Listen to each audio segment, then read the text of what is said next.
80% traffic చలాల మీద discount అనగానే ముందు వెనక చూడకుండా మన వాళ్ళందరికీ షేర్లు కొట్టి ఈ ముచ్చట చెప్పే ప్రతి ఒక్క వీడియోని వైరల్ చేసిండ్రు. బట్ ఈ 80% ఆఫ్ చూసే నీకు వర్తించదంటే నమ్ముతావా?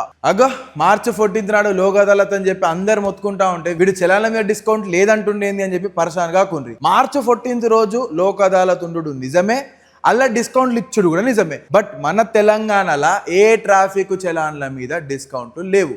ఇది నేను చెప్పేది కాదు, ఖుద్ పోలీస్ డిపార్ట్మెంట్ చెప్తుంది అండ్ మన సీఎం రేవంత్ రెడ్డి కూడా చెప్పిండు. మరి ఈ 14th రోజు ఈ లోక్ అదాలత్లో ఏం జరుగుతుంది అంటే, ఎవరి మీదనైతే ఛార్జ్ షీట్లు ఫైల్ అవుతాయో, ఎవరి మీదనైతే పిట్టి కేసులు ఉంటాయో వాటికి సంబంధించిన డిస్కౌంట్లు ఇస్తుండ్రు తప్ప మన ట్రాఫిక్ చలాన్ల పైన లేవు. ఇక ఈ పాయింట్ ను పట్టుకొని సైబర్ క్రైమ్ డేంజరస్ అవుతుంది. అండ్ ఇక ఇప్పటి వరకు ఫేక్ న్యూస్ లని స్ప్రెడ్ చేసింది చాలు. ఇప్పటి నుంచి నిజమైన న్యూస్ నిజంగా చెప్పేటోళ్ళు షేర్ చేయాలి. కాబట్టి మీ ఫ్రెండ్స్ అండ్ ఫ్యామిలీలో ఎవరికి వెహికల్స్ ఉన్నా వాళ్ళకి వీడియోని షేర్ చేయండి. ఇంకో విషయము, ఇప్పటి నుంచి చలాన్లకు డైరెక్ట్ బ్యాంకుతో కడిగేద్దామని చెప్పి మన ఆల్రెడీ సీఎం సార్ మాట్లాడిండు.